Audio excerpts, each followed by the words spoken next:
வாசிக்கிறவங்களுக்கு பரலோகத்திலிருந்து தக்க சன்மானம் வழங்கப்படும்.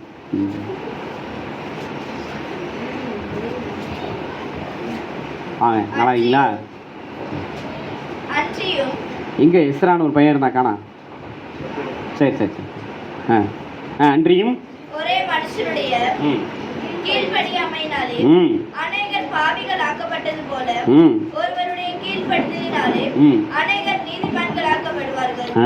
ஒருவருடைய கீழ்ப்படிதலினாலே அநேகர் நீதிமான்களாக்கப்படுகிறார்கள். அல்லேலூயா. பாருங்க, ஒருவனுடைய கீழ்ப்படியாமையினாலே, ஒருவனுடைய கீழ்ப்படியாமையினாலே அநேகர் என்ன ஆக்கப்பட்டாங்களாம்? பாவிகள் ஆக்கப்பட்டாங்க. யாருங்க அந்த ஒருவன்? ஆதாம். பார்த்தீங்களா? இந்த ஆதாமை குறித்து ஆதியாகமம் 1:28 என்ன சொல்லுது பாருங்களேன். ஆதாமை குறித்து ஆதியாகமம் 1:28 என்ன சொல்லுது? எடுத்து வாசிங்க. ஆதியாகமம் 1:28.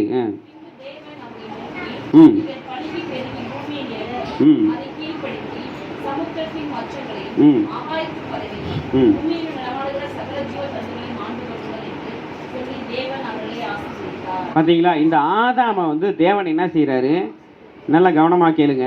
தேவ சாயலாகவே சிருஷ்டிக்கிறார். ஆதாமை எப்படி சிருஷ்டிக்கிறாரு? தேவ சாயலாகவே சிருஷ்டிக்க. அதுக்குள்ள ரகசியம் இருக்கு. அதெல்லாம் பைபிள் ஸ்டடிக்கு வந்தால் தான் சொல்லி தருவேன். புரியுதுங்களா? அது என்னங்க தேவ சாயல்? அதெல்லாம் சொல்லித்தரேன். நீங்கள் பைபிள் ஸ்டடிக்கு வரணும். புதுசாக வண்டி வாங்கிட்டீங்க, ஆனால் பைபிள் ஸ்டடிக்கு என்ன செய்ய மாட்டேங்கிறீங்க? வர மாட்டேங்கிறீங்க.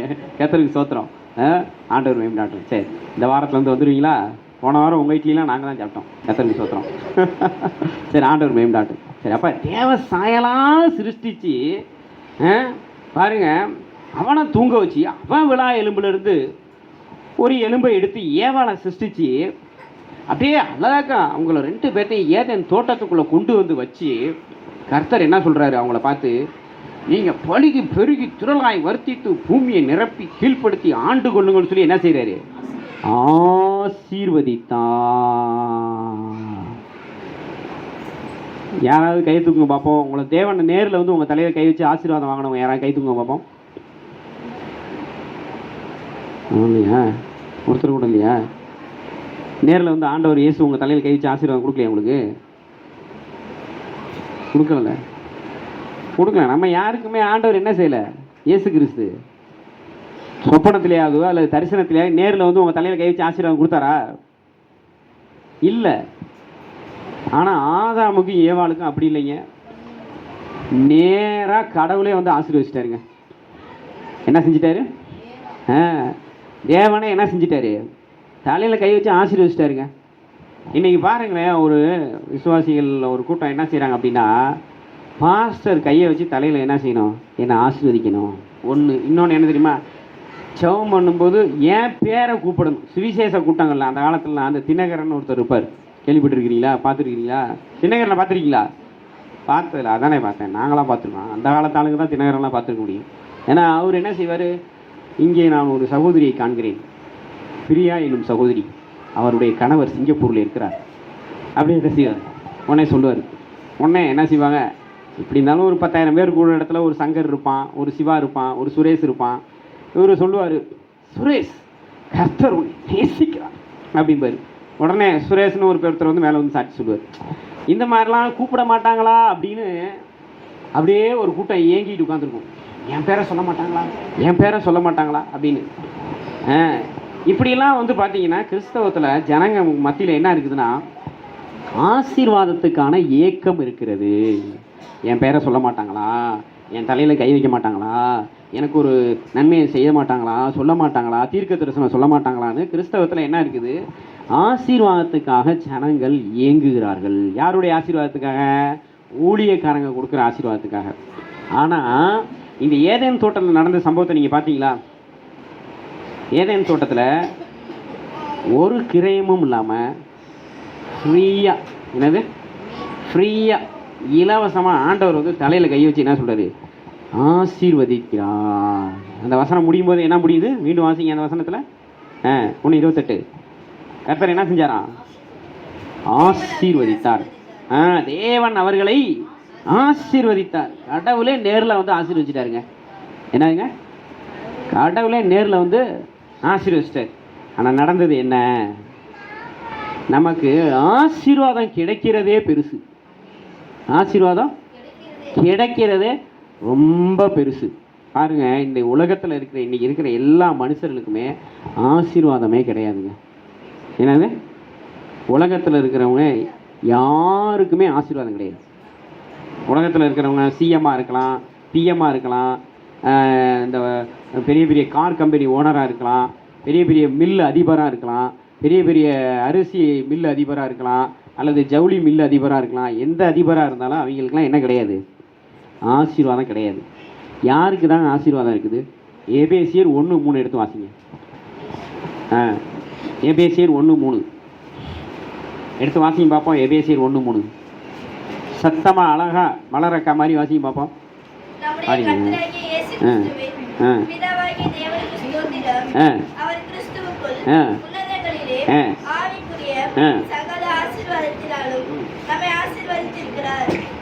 ஆசீர்வதிக்க போகிறான்னு இருக்கா? அப்பனா என்ன அர்த்தம்? பார்த்தீங்களா, நம்ம எல்லாருமே ஆசீர்வாதம் பெற்றவர்கள் தான். நம்ம எல்லாருமே யார் தான்? ஏங்க, கிறிஸ்துக்குள்ளே இருக்கிறோம், அல்லேலூயா, சபைக்குள்ளே இருக்கிறோம், ரட்சிக்கப்பட்டிருக்கிறோம், பாவமன்னிப்பட்டிருக்கிறோம், ரத்தத்தினால் கழுவப்பட்டிருக்கிறோம், பரிசுத்த ஆவியினால் நிரப்பப்பட்டிருக்கிறோம், கர்த்தர் பந்தியில் பங்கெடுக்கிறோம், கர்த்தர் வருகைக்காக ஆயத்தமானுங்கிறதுக்காக சபையில் எல்லா ஜெபத்துலேயும் பிரியா மாதிரி வந்து கலந்துக்கிறோம். அப்படிப்பட்டவங்க எல்லாருமே ஆசீர்வதிக்கப்பட்டவங்க தாங்க. இனி அவங்களுக்கு ஆசீர்வாதத்தை தேவன் தருவார்னு எங்கே சொல்லப்படலை. அங்கே வசனம் என்ன சொல்லுது? ஆசீர்வதிப்பார் அப்படி இருக்குதா? என்ன இருக்குது? ஆசீர்வதித்து இருக்கிறார். அப்படின்னா என்ன அர்த்தம்? ஆசீர்வதிச்சிட்டார், ஏற்கனவே ஆசீர்வதிச்சிட்டார். இப்போ நம்ம என்ன செய்யணும் அப்படின்னா, இப்போ முக்கியமான கேள்வி நேரத்துக்கு வரோம்.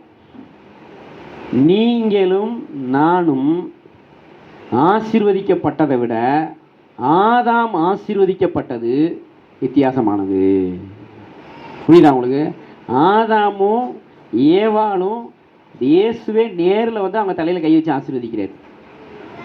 புரியுதா? ஆனால் அவங்களுக்கு கொடுக்கப்பட்ட ஆசீர்வாதத்தை விட, நல்லா கவனிங்க, நமக்கு கொடுக்கப்பட்ட ஆசீர்வாதம் தான் பெருசு. அல்லேலூயா.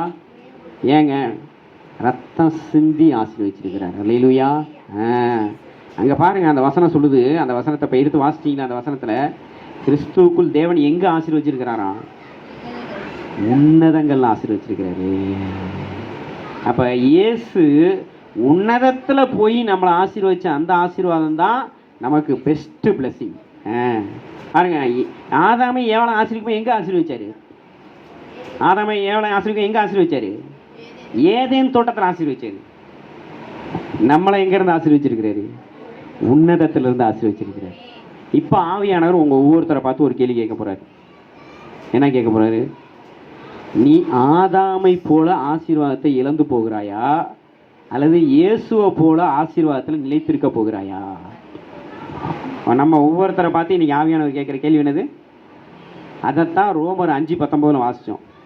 ஒருவனுடைய கீழ்ப்படியாமையினாலே அநேகர் பாவிகளாக்கப்பட்டாங்க, சபிக்கப்பட்டவர்களாக்கப்பட்டாங்க. ஒருவருடைய கீழ்ப்படிதலினாலே அநேகர் நீதிமான்களாக்கப்பட்டார்கள். அல்லேலூயா. அந்த அநேகர் நீதிமான்கள் யார் தெரியுமா? சபை. அல்லேலூயா. அந்த சபையை குறித்து தான் எபேசியர் 1 கடைசி வசனம் சொல்லுது. எடுத்து வாசிங்க. எபேசியர் 1 கடைசி வசனம். அதுதாங்க ஆசீர்வாதம். ஆசீர்வாதம்னா என்னது? ஆசீர்வாதத்துக்கு டெஃபினிஷன் என்ன தெரியுமா? ஆசீர்வாதத்துக்கு டெஃபினிஷன் எல்லாவற்றாலும் நிரப்புகிறது. அல்லேலூயா. பாருங்களேன், காசு பணம் இருக்கும், ஆனால் என்ன இருக்காது? நிம்மதி இருக்காது. அப்போ அது என்னது? அது என்னது? குறை தான். அது என்னது? குறை தான். கண் இருக்கும், ஆனால் தூர பார்வை இருக்காது. அது என்னது? குறை தான். கண் இருக்கும், ஆனால் கிட்ட பார்வை இருக்காது. அது என்னது? குறை தான். கால் இருக்கு, ஆனால் என்ன செய்ய முடியாது? நடக்க முடியாது. ஒரு பக்கமாக இழுத்துக்கிட்டு இருக்கும். ஏன்? குறை தான். ஏன் அப்படின்னா, இதெல்லாம் வந்து பார்த்தீங்கன்னா அவங்களுக்கு ஆண்டவர் கொடுத்த ஆசீர்வாதத்தை இழந்துருக்கிறாங்க. ஆண்டவர் கொடுத்த ஆசீர்வாதத்தை என்ன செஞ்சுருக்கிறாங்க? இழந்துருக்கிறாங்க. ஆண்டவர் ஆசீர்வதிக்கிறவர் தாங்க. ஆசீர்வாதத்தை பெற்றுக்கொண்ட நாம அந்த ஆசீர்வாதத்தில் வாழ்கிறோமா? அந்த ஆசீர்வாதத்தை சுதந்திரிக்கிறோமா? அந்த ஆசீர்வாதத்தில் நிலைத்திருக்கிறோமா? அதுதான் இன்றைக்கி நமக்கு முக்கியம். அதுக்கு தான் அங்கே அந்த வசனத்தில் நம்ம வாசித்த இந்த ரோமர் 5:19 ஒரு பெரிய ரகசியம் மறைஞ்சிருக்குது. என்ன மறைஞ்சிருக்குது? என்னங்க அந்த ரகசியம் சொல்லுங்கள் பார்ப்போம். யார் சொல்கிறீங்க பார்ப்போம்? ரோமர் 5:19 ஒரு பெரிய ரகசியம் அங்கே மறைஞ்சிருக்குது. வாங்க வாங்க எடுத்து வாசிங்க. ஆசீர்வாதத்தை இயேசு எதனால பெற்றுக்கொண்டாரு?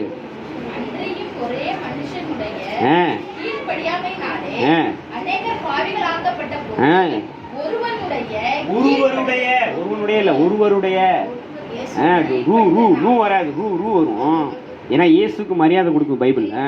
ஒருவருடைய கீழ்ப்படிதலினாலே அநேகர் நீதிமான். அப்ப ஆசீர்வாதம் வேணும்னா என்ன வேணுங்க?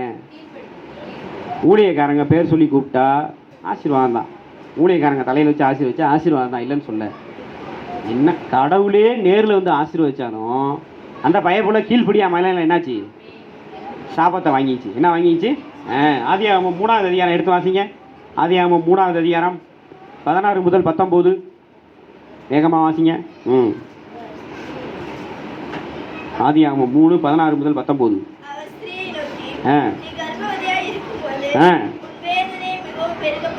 அப்போ ஆக்சுவலாக வந்து ரியல் என்ன தெரியுமா? கர்ப்பமாக இருக்கும்போது குழந்தை பிறக்கும்போது வேதனை இல்லாமல் பிறக்கிறது தான். அதான் அந்த ஆசீர்வாதத்தை தான் கடவுள் கொடுத்து வச்சிருந்தார். ஆனால் இவங்க இழந்ததுனால இப்போ என்ன வருது? வேதனை வருகிறது. அடுத்தது வாசிங்க, தொடர்ந்து வாசிங்க.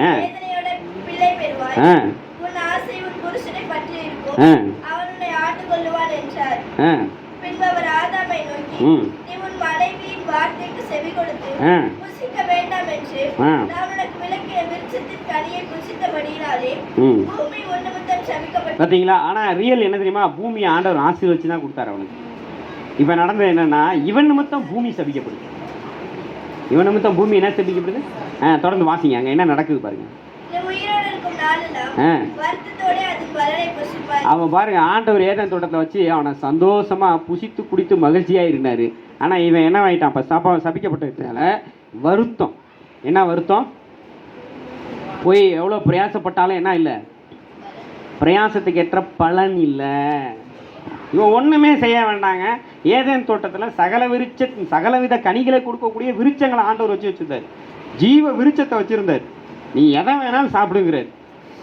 இப்போ நீங்கள் வந்து இப்போ திருச்சியில் வந்து ஒரு பத்மா பழமுதி பச்சோளம் இருக்குது. அங்கே உங்களை உள்ளே விட்டு நீ எந்த பழத்தை வேணாலும் எத்தனை கிலோ வேணாலும் சாப்பிடு அப்படின்னு சொன்னால் உங்களுக்கு எப்படி இருக்கும்? ஆடாடாடாடாடா, நாளைக்கே நம்ம என்ன செய்யும்? ஹீமோகுளோபின்லாம் சும்மா எகிரிடும். ஆனால் பாருங்கள், ஒரு மாம்பழம் வாங்க போனால் எவ்வளோ சொல்கிறான் ஒரு மாம்பழம்? பார்த்தீங்களா? பிரியாட்டா அதெல்லாம் கரெக்டாக கேட்கணும். எதுக்காக சொல்கிறேன் அப்படின்னா, இன்றைக்கி எல்லாமே ஆசீர்வாதத்தை இழந்ததுனால காசு கொடுத்து வாங்கி சாப்பிடக்கூட வழி இல்லாமல் மனுஷன் உட்காந்துருக்கிறான். ஆனால் ஏதேன் தோட்டத்தில் இவனை கொண்டு போய் வச்சு அவ்வளவு பழங்கள் கலருக்கு கலராக, அவ்வளவு டேஸ்ட்டாக, அவ்வளவு வாசனையாக எல்லாத்தையும் நீ சாப்பிட்டு அனுபவிடா அப்படின்ட்டார் ஆண்டவர். ஆனால் அந்த பயபுல என்ன செஞ்சிருச்சு? கீழ்ப்படியாமையினாலே இழந்து போனது. எதனால் இழந்து போணுச்சு? கீழ்ப்படியாமையினால. இப்போ வந்து என்ன? நெத்தி வேர்வை நிலத்தில் வரும், ஒட்டணும், பாடுபடு. அதுக்கு அடுத்த வசனம் வாசிங்கம்மா, முக்கியமான வசனம் அதுதான் வாசிங்க. முள்ளு, குறுக்கு. முள்ளுனா என்னது? வேதனை. முள்ளுனா என்னது? வேதனை. இன்னைக்கு அநேகருடைய வாழ்க்கையில், தனிப்பட்ட வாழ்க்கையில் வேதனை, குடும்பத்தில் வேதனை, எல்லாத்துலேயும் வேலை செய்கிற இடத்துல வேதனை. முள்ளு குத்துது. ஒருத்தன் வந்து நம்மளை என்ன செய்கிறான்? ஓனர்கிட்ட போய் போட்டு கொடுக்குறான். அதெல்லாம் காரணம் அந்த முள். இந்த முள்ளெல்லாம் எங்கேருந்து வருதுன்னா சாபங்கள். ஆசீர்வாதத்தை இழந்துட்டாங்க. தேவன் ஆசீர்வதிக்கிறவர் தான், ஆனால் மனுஷன் கீழ்ப்படியாமையினால ஆசீர்வாதத்தை இழந்து போனான். பார்த்தீங்களா? அப்போ ஆண்டவர் நம்மளை இப்போ இன்னைக்கு என்ன தெரியுமா சொல்கிறாரு? நான் உன்னை உன்னதத்திலிருந்து ஆசீர்வச்சிருக்கிறேன். சபையை பார்த்து சொல்கிறாரு. சபையை பார்த்து என்ன சொல்கிறாரு? உன்னதத்திலிருந்து உங்களை ஆசீர்வச்சிருக்கிறேன், ஆவிக்குரிய ஆசீர்வாதங்களால் ஆசீர்வச்சிருக்கிறேன். நீங்கள் ஆதாமை போல இருந்துடாதீங்க. நீங்கள் யாரை போல இருந்துடாதீங்க. ஏன் தெரியுமா? ஆசீர்வாதம் கிடைக்க பெறுகிறதே மிகப்பெரிய அதிசயம். ஆனால் ஆசீர்வாதத்தை இழந்து போகிறது எவ்வளோ பெரிய வேதனையான ஒரு காரியம் பாருங்களேன். பாருங்க, அப்போ ஆண்டவர் பயன்படாட்டும். இந்த ஆசீர்வாதத்தை ஏன் தெரியுமா இழந்து போகிறாங்க? இந்த ஆசீர்வாதத்தை இழந்து போகிறதுக்கு காரணம் வந்து என்னென்னா கீழ்ப்படியாமை. ஆசீர்வாதத்தை இழந்து போகிறதுக்கு காரணம் என்னது? கீழ்ப்படியாமை. கீழ்ப்படியாமைக்கு காரணம் என்ன தெரியுமா? நம்முடைய தவறான தெரிந்து கொள்ளுதல்கள். என்னது? கீழ்ப்படியாமை இழந்து போகிறதுக்கு காரணம் என்னது? தவறான தெரிந்து கொள்ளுதல்கள். எடுத்து வாசிங்க, உபாகமம் 30:19. உபாகமம் 30:19.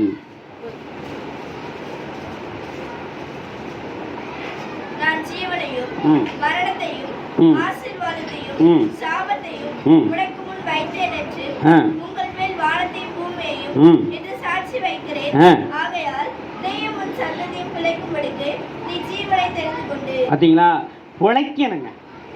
நம்ம போட்டு பிழைச்சா மட்டும் போதாது, நம்ம சந்ததியும் பிழைக்கணும். இல்லையா? பிழைக்கன்னா என்ன தங்க தெரிந்து கொள்ளணும்? ஜீவனை தெரிந்து கொள்ளணும். இல்லையா? பார்த்தீங்களா? அப்போ ஏதேன் தோட்டத்தில் நடந்த பிரச்சனை என்ன தெரியுமா? இதே சேம் தான் ஏதேன் தோட்டத்துலையும் நடந்துச்சு. ஆண்டவர் மரணத்தையும் ஜீவனையும் ஆதாமுக்கு ஏவாளுக்கு முன்னால் வச்சார். என்னத்தை வச்சார்? நன்மை தீமை அறியத்தக்க விருச்சம், அது என்னது? மரணம். ஜீவ விருச்சம், அது என்னது? ஜீவன். இப்போ இவங்க எதை தெரிந்து கொண்டாங்க? இவங்க எதை தெரிந்து கொண்டாங்க சொல்லுங்க? மரணத்தை தெரிந்து கொண்டார்கள். மரணத்தை தெரிந்து கொண்டதுனால என்ன வந்துச்சு? சாவு வந்தது, சாபம் வந்தது, குற்றம் வந்தது. பார்த்தீங்களா? ஒன்று பின் ஒன்றா அப்படியே வந்துக்கிட்டே இருக்கும். குற்றம், அடுத்தது என்னது? சாபம், அடுத்தது என்னது? மரணம். ஒன்று ஒன்றா வருது. பார்த்தீங்களா? ஆனால் ஜீவனை தெரிஞ்சுக்கோ. ஏதேன் தோட்டத்தில் இது நடந்துருச்சு, நீ என்ன செய்யணும்? ஜீவனை தெரிஞ்சுக்கோன்னு சொல்லி இஸ்ரேல் ஜனங்களை பார்த்து ஆண்டவர் சொன்னார். இந்த வசனம் யாருக்கு சொல்லப்பட்ட வசனம்? இஸ்ரேல் ஜனங்களுக்கு சொல்லப்பட்ட வசனம். இந்த இஸ்ரேல் ஜனங்க ஜீவனை தெரிந்து கொண்டார்களா, மரணத்தை தெரிந்து கொண்டார்களா? சொல்லுங்க பார்ப்போம்.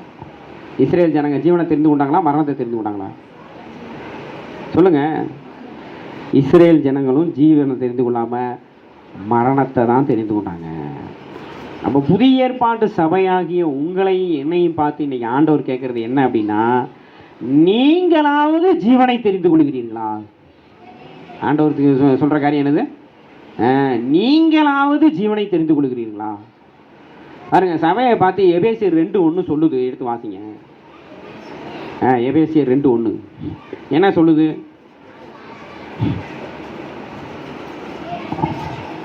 ஜீவனை தெரிந்து கொள்ள பழகுங்கள். இன்றைய செய்தியினுடைய தலைப்பு இதுதான். எதை தெரிந்து கொள்ள பழகணும்? ஜீவனை தெரிந்து கொள்ள வேண்டும்.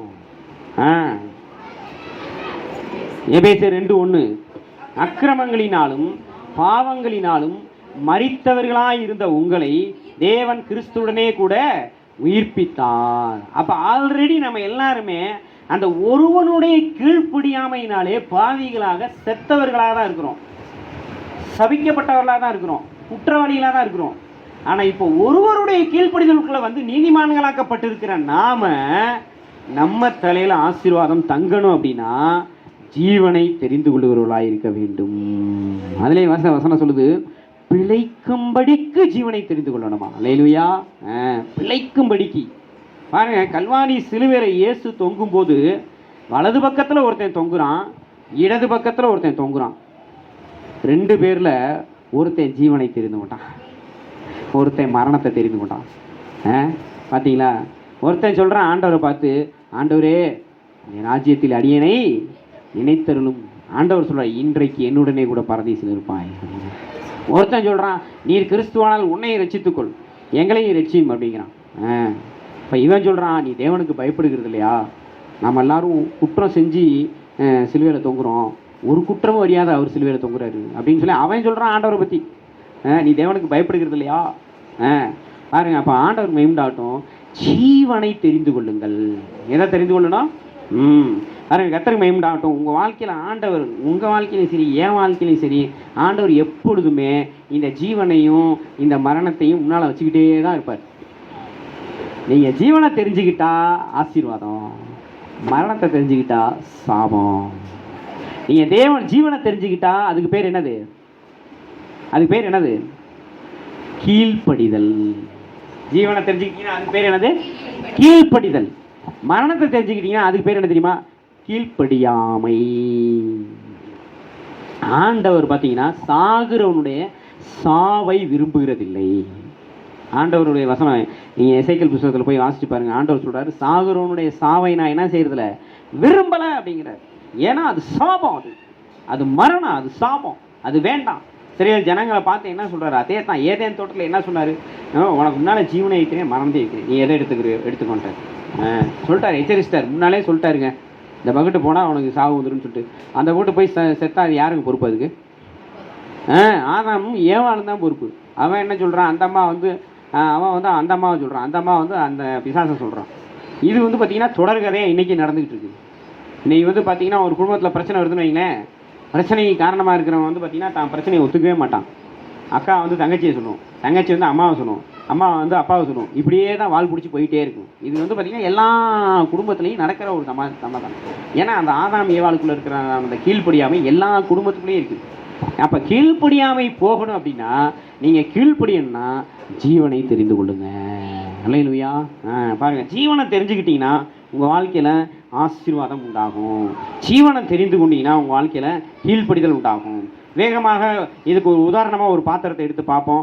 1 சாமுவேல் 10:1 எடுத்து வாசிங்க.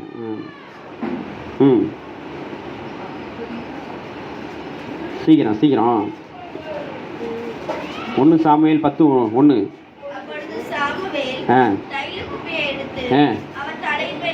பார்த்தீங்களா, தைல குப்பியை எடுத்து சாமுவேல் யார் தலைமையில் வார்த்திருக்கிறாரு? சவுல் தலைமையில் வார்த்திருக்கிறாரு. சவுல் தலைமையில் வார்த்திருக்கிறாரு. அவ்வளோ, அதாவது ஒரு தீர்க்கதரிசியை அனுப்பி இஸ்ரேல் தேசத்துக்கு வந்து ஒரு ராஜாவாக தைல குப்பியை எடுத்து தலையில் வார்த்து அபிஷேகம் பண்ணியிருக்கிறாரு. எவ்வளோ பெரிய ஆசீர்வாதம், யோசிச்சு பாருங்க. இப்போ நீங்கள் தான் இப்போ இந்தியாவோட ஜனாதிபதினு சொல்லி உங்கள் தலையில் யாரும் அபிஷேகத்தை வச்சா எப்படி இருக்கும் உங்களுக்கு? நினைச்சு கூட பார்க்க முடியாது. சோத்திரம். அப்போ பாருங்க, ஒரு பெரிய ஆசீர்வாதத்தை தேவன் வந்து சாமுவேலை கொண்டு கழுததேடு காணா போனேன்னு கண்டுபிடிக்க போனவனு கொடுக்குறாரு. நடந்தது என்ன எடுத்து வாசிங்க. ஆசீர்வாதத்தை இவன் காத்து கொண்டானா இழந்து கொண்டானா எடுத்து வாசிங்க.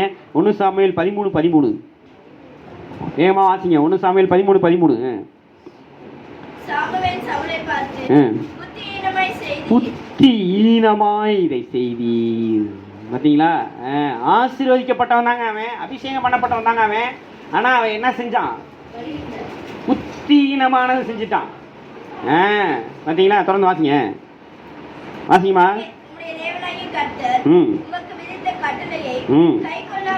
கட்டளையை கைகொள்ளாமற் போனீர்கள்.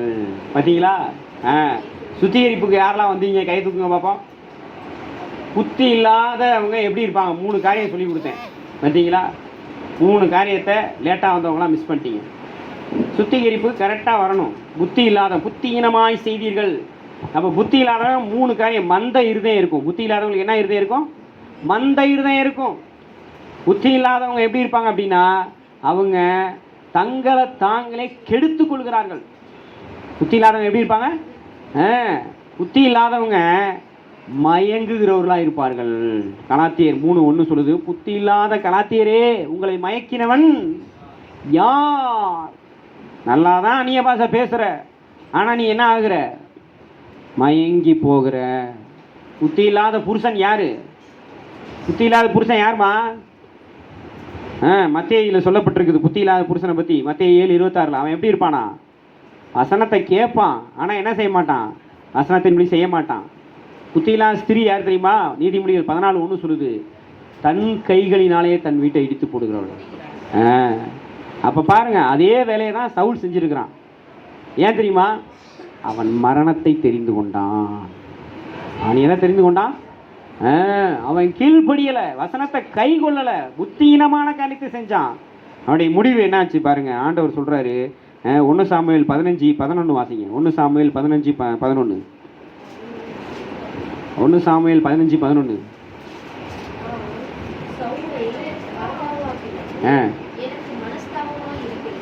சவுல ராஜா வாக்குனது இப்போ ஆண்டவருக்கு எப்படி இருக்குதா? மனஸ்தாபம்னா என்ன அர்த்தம்? மனஸ்தாபம்னா என்னது? மனசில் அதை நினச்சி மனசு அப்படியே கவலை அப்படி நொறுங்குது. ஆண்டவருடைய இருதயம் நொறுங்குது. இவனை போய் ராஜா வாக்கிட்டோங்க.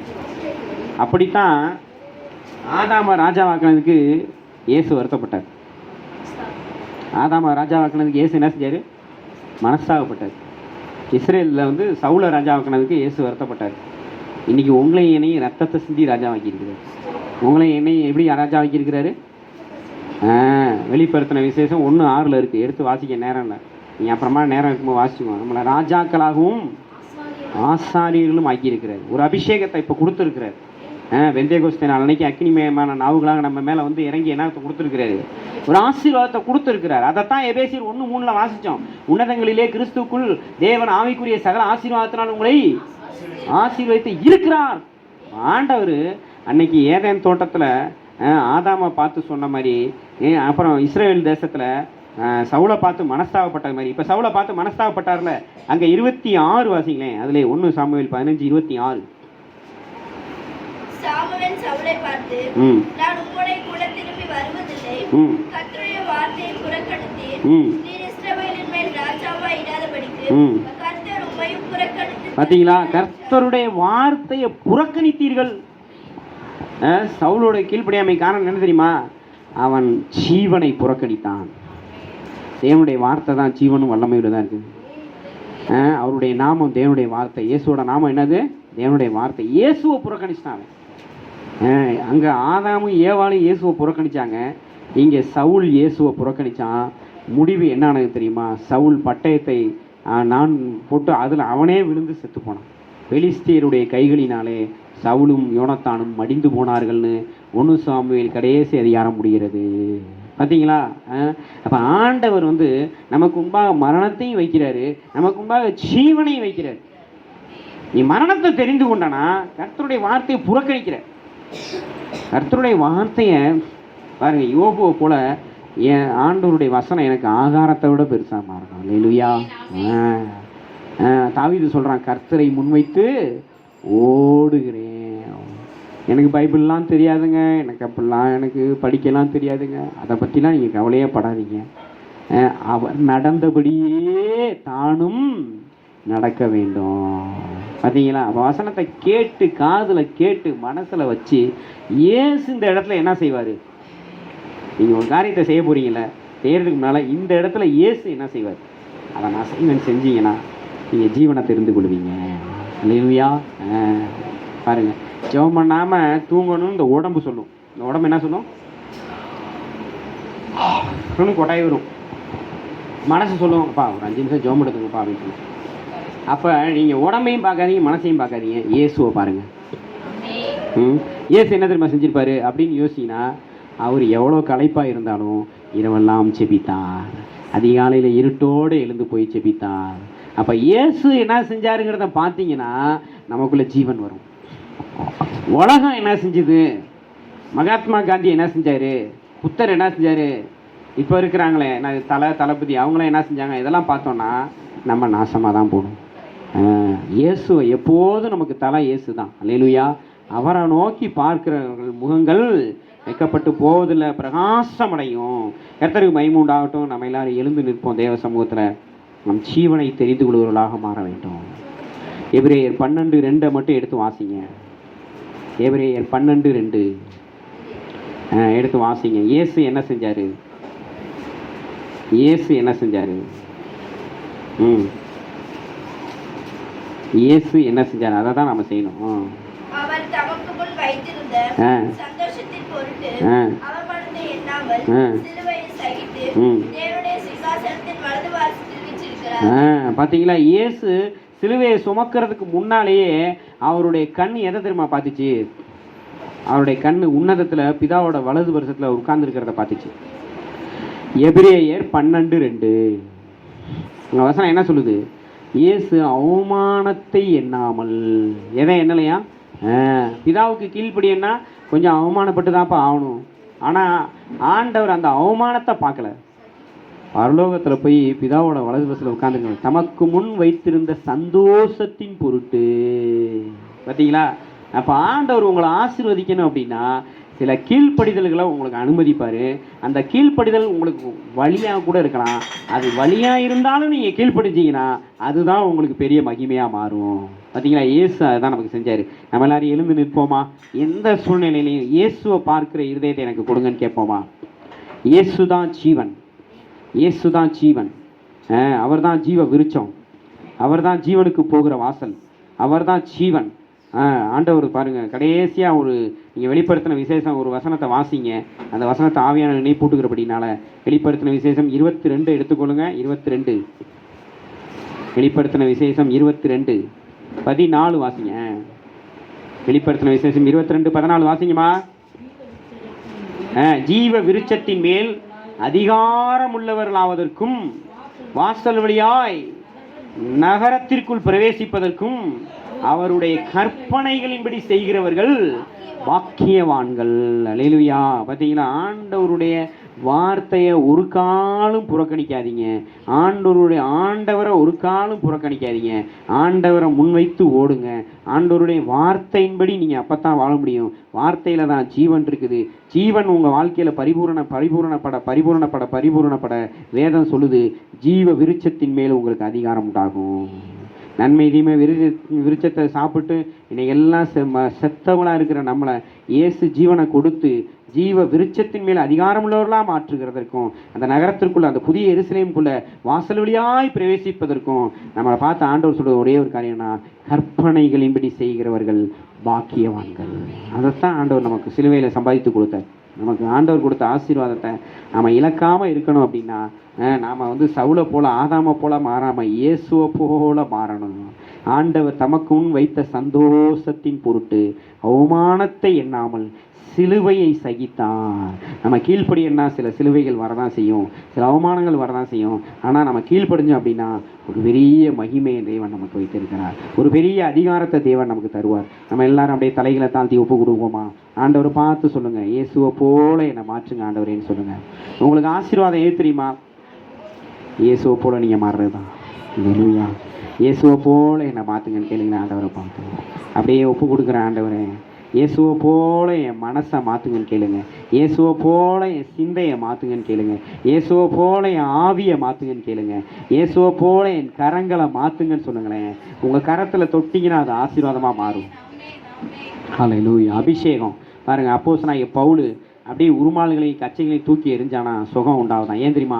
அவன் இயேசுவை போல மாறினான். வஸ்திரத்தின் ஓரத்தை தொட்டப்ப உண்டான சுகம் இப்போ அவனோட கர்ச்சிப்பை தூக்கி எறியலாம், சுகம் உண்டாகுது. ஏன்னா இயேசுவை போல மாறிட்டான். ஆண்டவர்கிட்ட கேளுங்க, இயேசுவை போல மாற்றுங்கன்னு கேளுங்க. இயேசுவை போல ஆக்கும்